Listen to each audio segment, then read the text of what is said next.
Hey friends. So I got a request. This video tutorial is by request. And the request was, how do I go from elephant pose back to Eka Pada Koundinyasana 2 variation. So I'm gonna go over, and this is what it looks like, right? This is the request. So if I'm in my elephant pose, right? How do I take it back then to my Eka Pada Koundinyasana? Oh, those blocks are in the way. All right, next time I'll move the blocks. Okay, so, and that's related to, I'm gonna show you both how to do that, as well as simply going from your 8-angle pose, right? The only difference between your elephant pose and that 8-angle pose is, if this is elephant, right? This would be your 8-angle pose. So you're coming down like this, right? And then essentially you move back through elephant before sending it back. So when you're learning this transition, blocks can be super helpful because finding that little swing with your foot underneath, that's a challenge. Okay, so grab your blocks.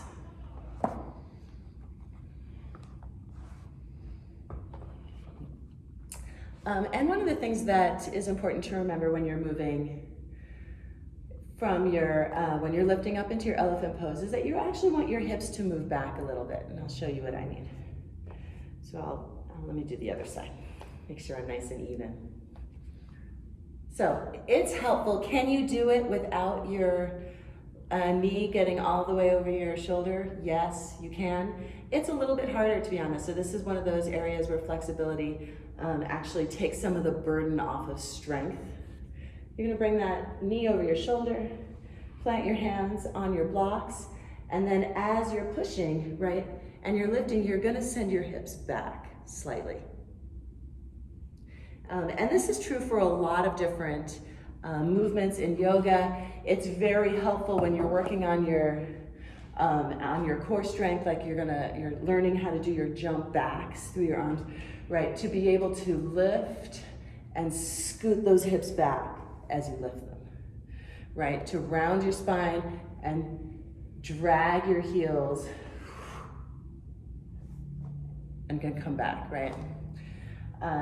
So when you're going, now let's get into the arm balance transition.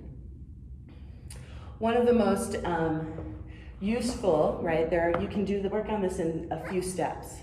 So I'm gonna put my right knee over my right shoulder, right? And maybe first learn how to lift into elephant and do that a few times. And then grab your blocks, lift it up into elephant, and just work on bringing this foot, right? And doing some little push-ups here to find that core engagement. Lower and lift, make as much space as you can. That's not easy, so that's a great place to stop and work, for an extended period of time.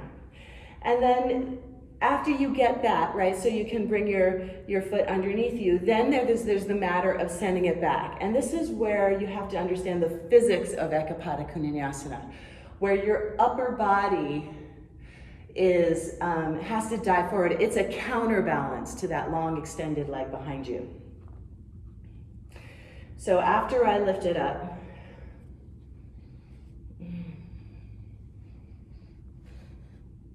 right, and I bring that foot underneath me, at some point I'm gonna have to dive forward as I extend that leg back, right? I gotta send that heart forward in order to find that counterbalance.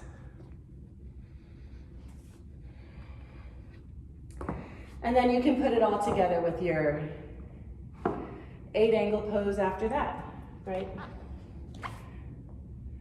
And I'll do the other side to make sure I'm nice and even. Remember, you gotta do your good side and your other good side, just saying.